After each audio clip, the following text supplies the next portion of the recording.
Salut, ici Naomi et Daniela. Bienvenue sur la saison A de notre podcast On Trip Nature. Dans chaque épisode, avec nos invités, on se penche sur les solutions pour transformer notre façon de voyager et encourager des pratiques régénératrices. Comment le tourisme peut être au service des communautés et de la planète? Alors, rejoignez-nous dans cette incroyable aventure vers son tourisme à impact positif. En attendant le prochain épisode, tripons sur les réseaux. Bonne écoute. Bonjour à tous et à toutes, mon nom est Naomi, je suis accompagnée de ma co-présentatrice Daniela. Aujourd'hui c'est un épisode un petit peu spécial pour nous, car c'est un épisode d'introduction, nous voulons vraiment se présenter à vous, tout simplement, vous montrer un petit peu qui nous sommes et aussi comment On Trip Nature, le podcast, est né. Dans cette série, nous allons vraiment parler du tourisme régénératif.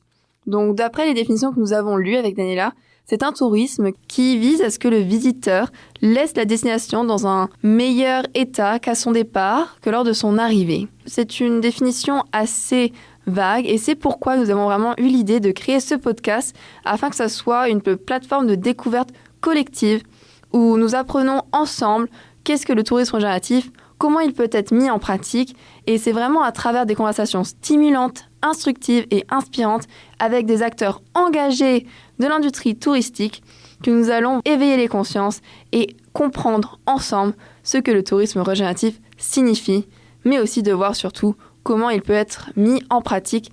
Mais On Trip Nature, c'est vraiment bien plus qu'un podcast, n'est-ce pas Dani?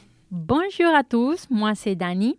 Comme disait Naomi, on a créé le podcast On Trip Nature pour arriver à notre grand rêve, qui est de créer des expériences régénératrices ici au Québec. Et dire que tout ça, il a commencé grâce à une course à HEC. N'est-ce pas, Naomi? Ce qui est drôle d'ailleurs, c'est qu'on n'était même pas sûr de rester dans ce cours. Je me dis, on serait vraiment passé à côté de quelque chose. Hein. C'est vrai. Mais c'est bien qu'on a finalement décidé d'y rester parce que c'est là où on a développé tous les projets d'On Trip Nature. Moi, à ce moment-là, je faisais mes études en développement durable et management. Et toi, Dani, tu faisais? En innovation et entrepreneuriat. Est-ce que tu peux nous raconter un peu pourquoi tu es arrivé à réfléchir plus en tourisme? J'aimerais qu'on revienne avec des expériences qu'on a vécues dans notre vie. C'est vrai qu'il faut savoir que quand tu fais du coup un projet en entrepreneuriat social ou qui a une vocation autre que le profit, eh bien c'est souvent lié aussi avec nos expériences personnelles. Et ça a été le cas avec Daniela et moi. Il faut savoir que toutes les deux, on est issus de l'industrie touristique. Et je trouve que c'est là où on a trouvé un lien parce qu'il n'y a pas beaucoup de personnes qui connaissent vraiment profondeur du tourisme là et qu'on a commencé à justement parler de ça et on a connecté. Oui, on a connecté tout de suite. Exact.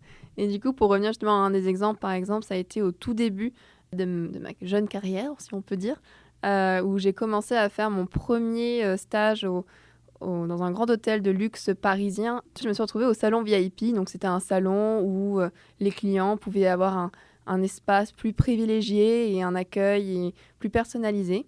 Et ils pouvaient venir et ils avaient du coup de la nourriture et on était en charge d'entretenir un buffet d'hors d'œuvre et de mets un petit peu d'exception, souvent plutôt froid, pour qu'ils puissent venir grignoter dans la journée. Dans ce bel hôtel, malheureusement, c'est que j'ai découvert, tristement, qu'à la fin de la journée, une fois que les heures de repas étaient finies et qu'on devait fermer le buffet, eh bien, tout ce que je voyais, toute cette belle nourriture, devait aller à la poubelle. J'avoue que ça a été un petit peu un premier choc pour moi, surtout venant d'une éducation où on me disait qu'il ne faut pas jouer avec la nourriture, il faut toujours finir son assiette, que j'étais même forcée, et des fois de rester à table jusqu'à que je finisse et que je n'avais pas le droit de partir, qu'il fallait pas que j'aille les yeux plus gros que le ventre. Et ça a été un petit peu un choc de culture, si on veut. Malheureusement, c'est que quand j'ai évoqué justement le sujet qui pour moi n'était pas normal, eh bien on m'a dit que il ne pouvait rien faire parce que les standards hôteliers sont très stricts, surtout pour des hôtels de luxe, et que c'était la norme. À contre-cœur, j'ai dû tout jeter et puis c'était horrible à dire parce qu'à la fin, ça devient comme normal. C'est comme une habitude, ça s'installe. C'est ça que je voulais dire, qu'on commence, on fait les premiers chocs, mais après, tu t'habitues à faire ce type de choses parce que c'est la normalité. Exactement. C'est habitué au final à faire ça alors que quand on y pense, c'est pas normal de jeter la nourriture. Surtout que quand on réfléchit en fait à tout ce qu'il y a derrière, tout le travail de la sélection des semences, quand elles sont dans la terre, qu'après il faut quand même qu'elles survivent aux intempéries et qu'elles poussent, et qu'ensuite il y a le transport. Après, il y a aussi toute la partie de la cuisine avec les chefs. Donc il y a vraiment tout un travail derrière, et de jeter ce travail, ça a été un petit peu un crève-cœur, si on peut dire, et un petit peu un choc. Mais c'est pour ça aussi que j'ai toujours été très intéressée par le développement durable, et je voulais du coup voir un petit peu comment on pouvait l'appliquer au tourisme, et que c'est pour ça que je suis venue ici à HEC pour m'équiper un peu plus et pouvoir contribuer, et que j'ai fait cette belle rencontre avec Daniela, et qui va aussi vous parler un petit peu plus d'ailleurs de son expérience, parce qu'elle est colombienne et elle a vécu aussi beaucoup de choses très très intéressantes dans ce sujet-là. Oui, donc du coup, j'ai travaillé dans des agences touristiques en Colombie et des luxe ou aussi des groupes qui venaient en Colombie à rencontrer, on peut dire, la communauté, la culture, les beaux paysages et les pays.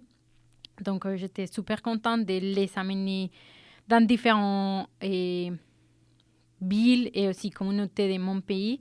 Mais au cours des années, j'ai commencé à me rendre compte que j'essayais de laisser un impact positif et aider vraiment chaque fois qu'on choisissait une activité pour faire avec les touristes. J'essayais d'amener des expériences communautaires. Et c'est là où je me suis rendu compte que si on faisait des activités, par exemple, avec les indigènes ou les aborigènes en Colombie, c'était plutôt en vitrine. Donc, on allait là, on rencontrait un peu les personnes et on connaissait un peu où est-ce qu'ils vivent, pourquoi ils vivent comme ça. On écoutait un peu leurs pratiques, leur culture.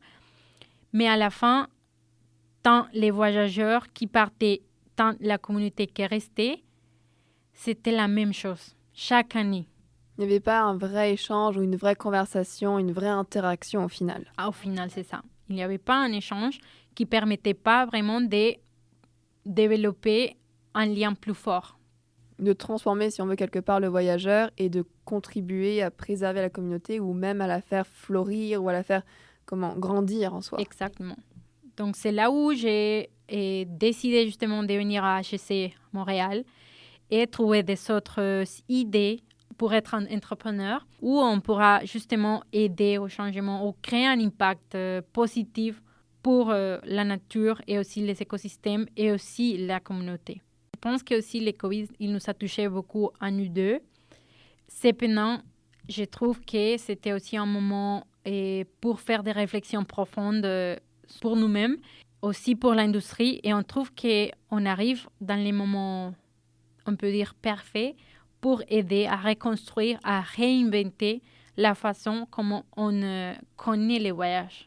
Ou même au final, quand on regardait un petit peu l'histoire, à peut-être l'ancrer sur des bases qui étaient l'essence même du voyage, la rencontre de l'autre, le partage et vraiment les interactions qui ont du sens. Et malgré tout, on a quand même décidé de rester ici au Québec parce qu'on trouve que c'est un magnifique terrain de jeu pour explorer en fait le tourisme régénératif. Et c'est aussi où là, Daniela et moi, on se voit grandir et on veut justement contribuer positivement dans l'écosystème dans lequel on se trouve.